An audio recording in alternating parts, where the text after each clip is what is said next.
The rain slid down the window as if trying to trace paths Helen could no longer follow. The soft tapping of droplets against the glass was the only sound inside the house, a place that now felt frozen in time. She sat on the edge of her bed, arms wrapped tightly around herself, as though holding together the pieces she feared might fall apart. The air carried the scent of dampness, mixed with the faint, lingering smell of her father's clothes still hanging in the closet. Every corner of the room, every object, seemed to hold memories sharp enough to reopen wounds she had tried to hide. The clock on the wall ticked with cruel precision. Each sound cut through the silence, reminding her of everything that had slipped away. Once, these same walls had held laughter, conversations, soft morning routines, and small dreams that felt simple. Now they stood still, watching her quietly, like silent witnesses to a grief she didn't know how to calm. Slowly, Helen rose and walked toward the wardrobe. The wooden door creaked as she opened it, a sound that made her catch her breath, as if afraid something inside might stir. Her gaze fell on the wooden box resting on the top shelf. She recognized every flaw on its surface, the worn edges, the small cracks, the rich smell of aged wood. Just looking at it made her chest tighten as though a cold hand pressed against her heart. She touched the lid gently, but couldn't bring herself to open it. Not yet. Touching that box felt like touching the rawest part of her pain, a part she wasn't ready to face. She closed the wardrobe quickly and sat back down, breathing shallowly, her fingers trembling slightly. The rain continued outside, steady and slow. A dim, pale light entered through the window, coloring the room with a soft gray. Helen stared at the glass without truly seeing it, feeling suspended between everything she had lost and everything she feared to face. With hesitant steps, she approached the wardrobe again. The door gave the same familiar creak, but this time the sound didn't startle her. The box seemed different now, still old, still silent, but filled with a weight that felt almost alive. Helen lifted it with both hands, sensing not only its physical heaviness, but also the emotional storm it carried. Settling on the floor, she placed the box in front of her and gently lifted the lid. Inside, organized with the same careful touch her father had always had, were several folded notes. She recognized some immediately, encouraging messages for difficult days, small reminders, simple evidence of love that once felt endless. Each little square of paper seemed to breathe. Then she saw it. A thicker envelope, sealed, resting beneath the others. The handwriting across the front made her chest tighten. Open only when you feel you've lost everything. The words struck her like a painful whisper. Her heart thudded against her ribs, her hands trembling as she held the envelope. She brought it close to her chest, closing her eyes for a moment, fighting against the rising wave of fear and need. For a second, she thought she would open it. For a second, she nearly surrendered. But fear overtook her. She closed the box abruptly, as if the envelope might burn her fingers. Not now. Not yet. She placed the box back inside the wardrobe, but as she closed the door, she felt it clearly. Even hidden away, the box was no longer quiet. It was waiting. Helen woke the next day with the dull ache of someone who hadn't truly slept. Her eyes burned, her head felt heavy, and her chest carried a quiet pressure that made even breathing feel like work. Still, school wouldn't wait. Life wouldn't wait, even if her world had stopped. The walk to school felt unreal. People moved with purpose, talking, laughing, carrying on as though nothing around them had changed. Helen felt like a faint shadow among them, drifting without weight. When she stepped through the school gates, the familiar clang of metal closing behind her sounded painfully loud. In class, the teacher's voice blended with the buzzing of fluorescent lights. Words reached her ears but never landed. She stared at the board, yet all she saw was a memory.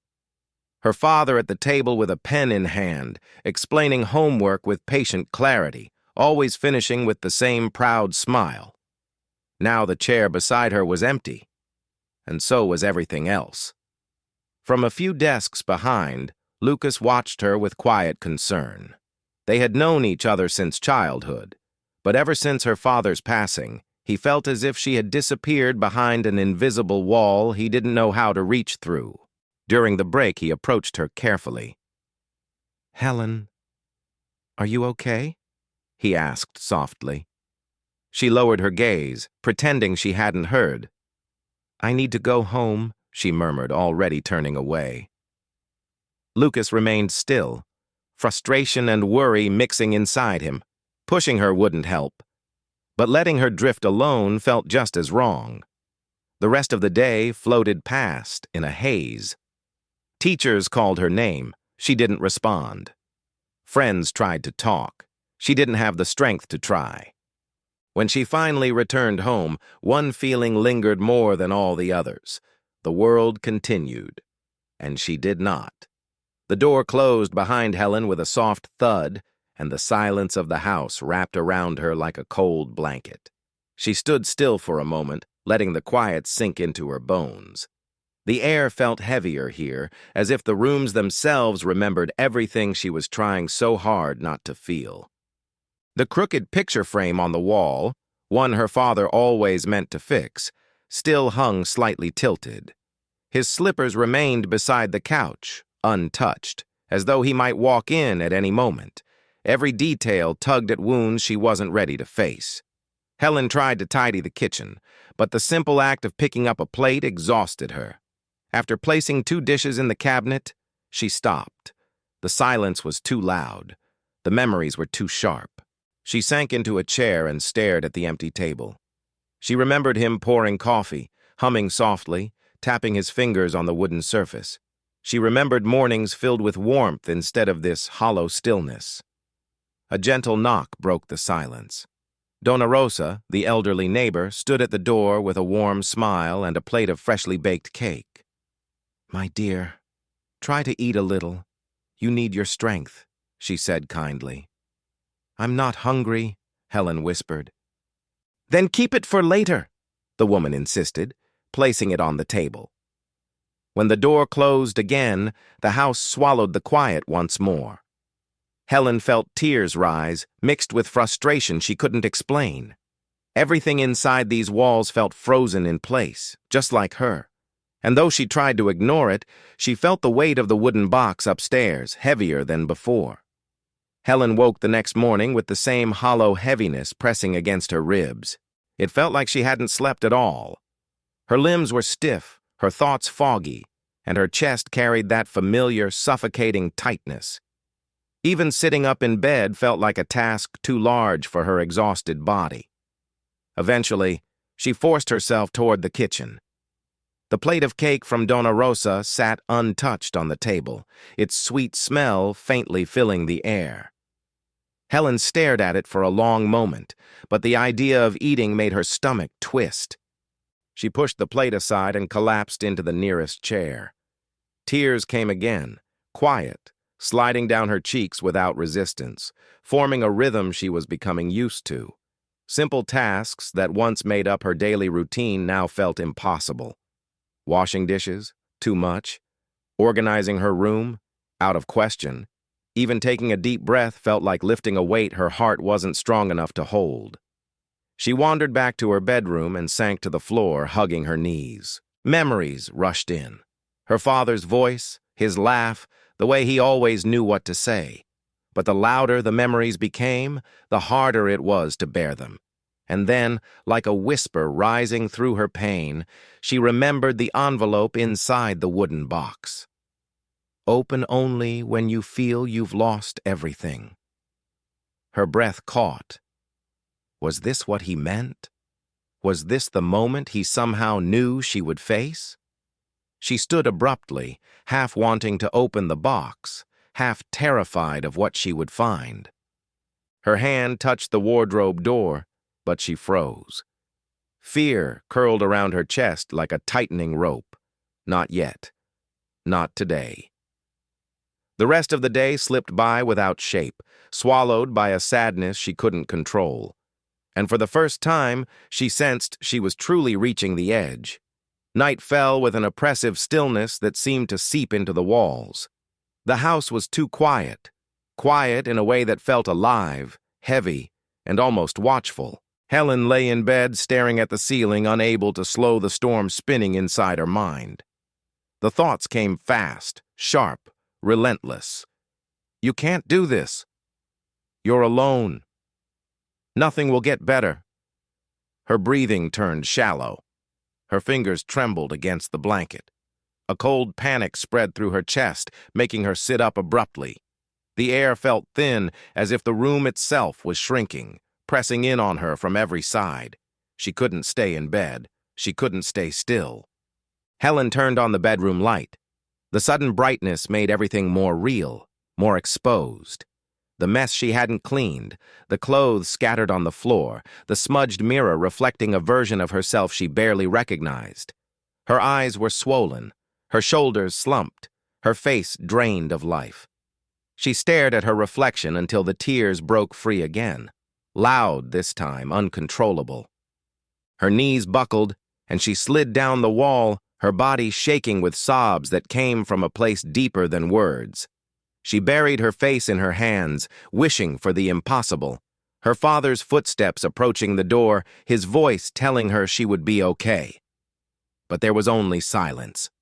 The loneliness pressed harder, like a hand closing around her heart, and buried beneath all the pain, something in her broke, quietly, finally. She was falling, and there was no bottom in sight. When she could barely breathe, barely think, barely hold herself together, a single thought rose through the darkness. The box. Not just the box, the envelope. The one meant for the moment she felt she had lost everything. Hands trembling, she stood and stumbled toward the wardrobe. She opened the door, grabbed the wooden box with desperate urgency, and brought it to the bed. Her breath trembled as she lifted the lid. There it was, the envelope. The one she had feared, the one she needed. With shaking fingers, she tore it open. Helen unfolded the letter with trembling fingers. The paper felt fragile, worn at the edges as if it had waited far too long to be held. She took a shaky breath, steadying herself before letting her eyes fall on the first line.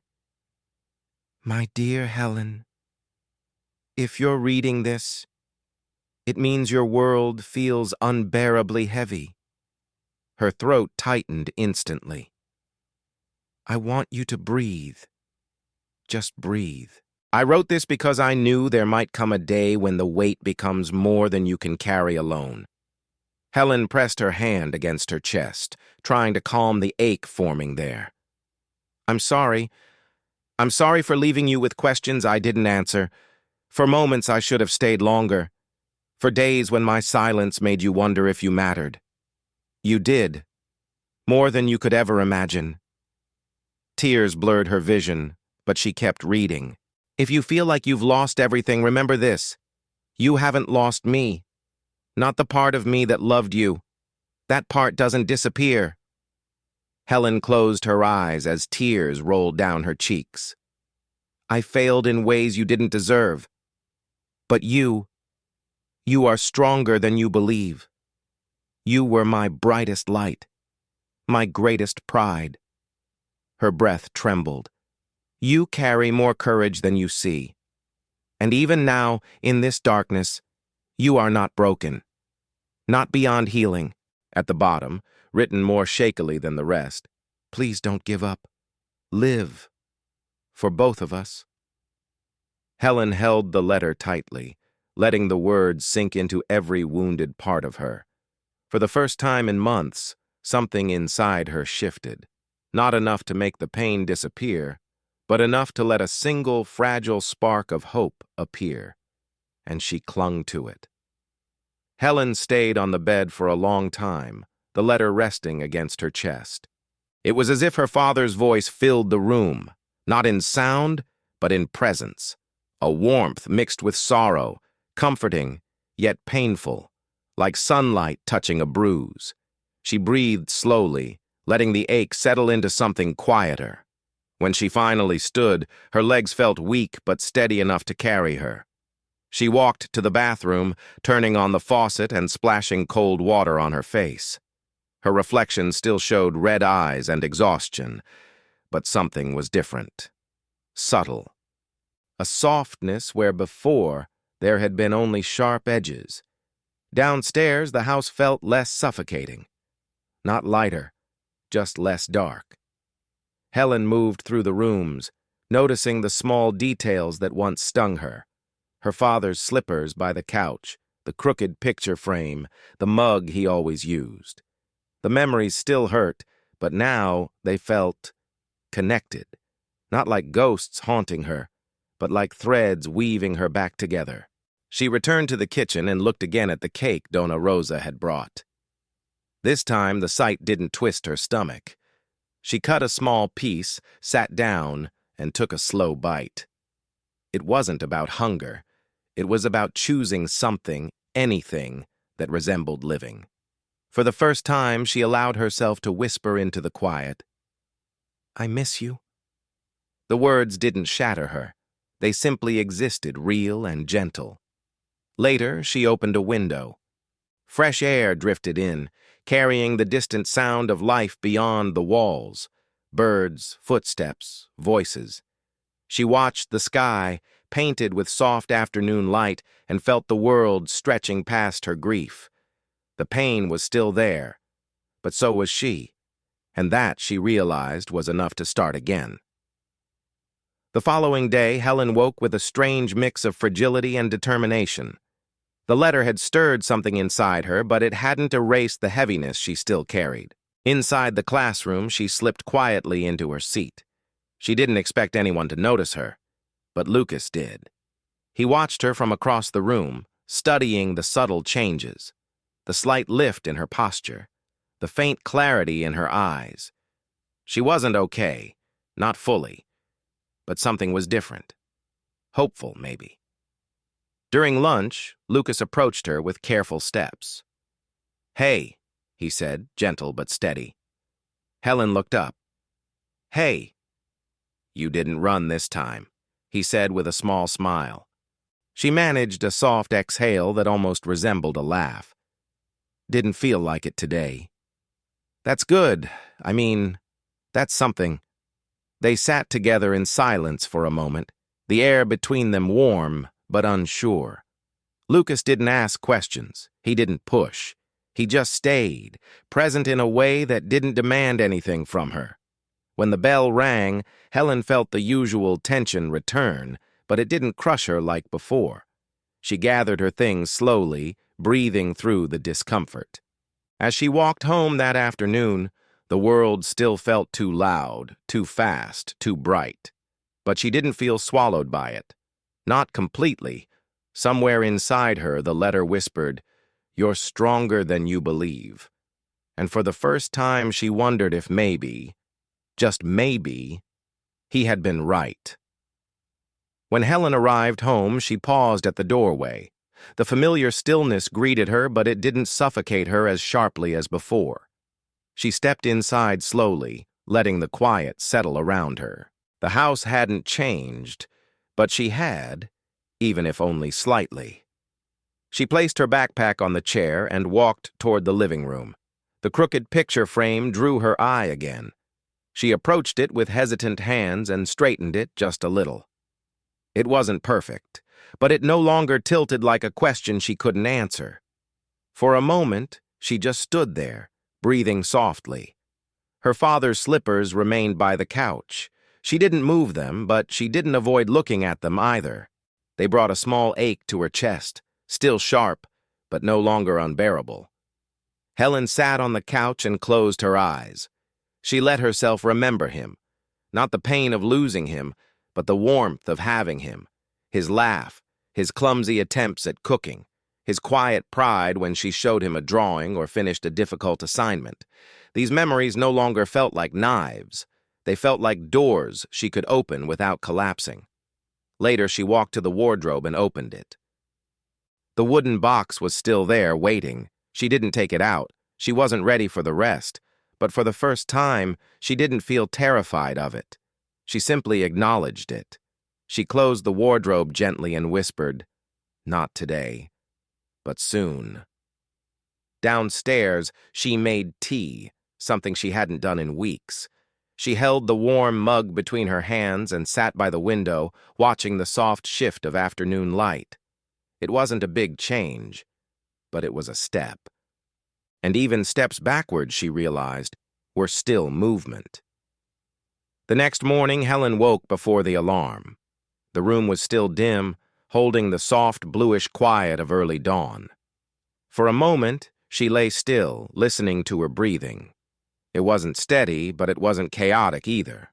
Somewhere between both, fragile but holding. She got dressed slowly and walked to school, hoping the day would be a little less overwhelming. But as soon as she stepped into the hallway, she felt the familiar tightening in her chest. Voices bounced off the walls, footsteps blended into a constant rhythm, and the brightness of the lights made everything sharper than she was ready for. Her hands trembled slightly, but she continued forward. During first period, she tried focusing on the teacher's explanations, but her mind drifted. For the first time in a long while, Helen felt herself loosen slightly, like a tightly wound string starting to release. But on her way home, the heaviness returned. Not as overwhelming as before, but enough to slow her steps. Grief didn't follow rules. It rose and fell without warning. Her strength wavered, trembling beneath the weight she still carried. At home, she leaned against the door, closing her eyes. She wasn't sinking anymore, but she wasn't standing steady either. She was somewhere in between, fighting, breathing, trying, and for now, that had to be enough. Helen dropped her backpack onto the couch and went upstairs, feeling exhaustion settle deep in her shoulders. The house was quiet, the kind of quiet that made every sound louder, her footsteps, her breath, the soft creak of the floorboards. She walked into her room and opened the wardrobe without thinking. The wooden box sat in the same place, untouched, waiting with a patience that felt both comforting and terrifying. She reached for it, then stopped halfway. Her fingers hovered above the lid, trembling slightly. She wanted to open it. She wanted to know what else her father had left for her, but wanting wasn't the same as being ready. The first letter had shaken the foundations inside her, lifting pieces she didn't know were still buried. What would the next ones do? Her heart pressed against her ribs, tight and uncertain. "Not yet," she whispered to herself. She closed the wardrobe gently and stepped back. The room felt smaller, as if the shadows had shifted with her hesitation. A part of her hated the fear she still carried, hated how easily it could pull her backward after everything she'd tried to rebuild. But fear didn't mean failure. She sat on the edge of her bed, letting the quiet steady her pulse. She traced slow circles on her jeans with her fingertips, grounding herself in the present moment. She didn't need to rush. Healing wasn't a race, and grief wasn't a ladder she had to climb perfectly. After a few minutes, she stood, opened the window, and let the cool air wash over her. The scent of damp leaves drifted in, calming something inside her. One day she would open the box again. One day she would face the rest. But today, she allowed herself the kindness of waiting. Helen held the small black notebook in her hands for a moment before opening it.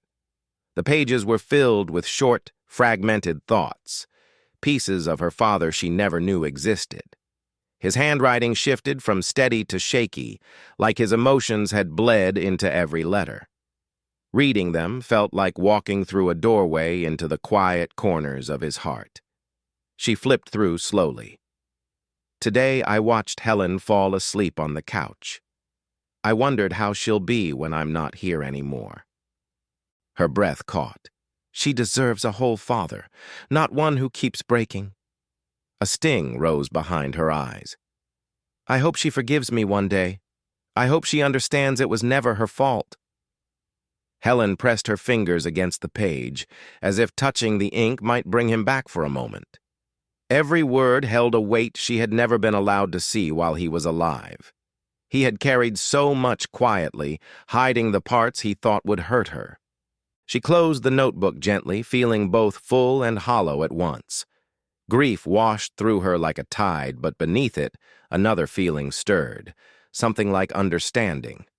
She reached into the box again and found a smaller envelope tucked in the corner, one she hadn't noticed before. On the front, in her father's handwriting, were the words, "For when you're ready." A shiver ran through her. Was she ready? Was anyone ever ready for something like that? Her hands shook as she held the envelope. The room felt still, like the world was holding its breath with her. Finally, she slid a finger under the seal and opened it. Inside the envelope was a single sheet of paper, folded with delicate care. Helen unfolded it slowly, sensing immediately that this letter was different. His handwriting was weaker, uneven, written in days when he must have been fighting to stay steady. "My Helen," it began, "this is the last letter I'll ever write to you. Not because I want it to be, but because I don't know how much longer my mind will stay clear." Helen felt her heart twist painfully. "I know you'll grow up wondering why I couldn't stay longer, why I couldn't fight harder. The truth is, I fought. Every day. But the battle was inside me, against something I couldn't name and couldn't defeat." Her fingers trembled around the paper. "You were never the reason for my pain. You were my reason to keep going, my joy, my pride." A tear slid down her cheek. "I'm leaving words here that I could never say out loud. I was scared. Scared of failing you. Scared of you seeing me break. Scared of disappointing you." Helen closed her eyes, her breath shaking. "But even with all my fear, I loved you more deeply than anything else in my life. And I need you to believe this. None of what I faced was your fault." The final lines were shaky, nearly falling apart. "Please, sweetheart, live. Live fully, bravely, wildly for yourself. And a little for me, too." And then the last line, short and devastating. "I have always been proud of you." Helen pressed the letter to her chest, as if holding it could hold him too. The room felt both unbearably heavy and strangely bright. His words didn't erase the pain, but they wrapped themselves around her heart like a promise she had been waiting to hear. She let herself cry, softly, openly, knowing this was a different kind of breaking, one that could finally begin to heal,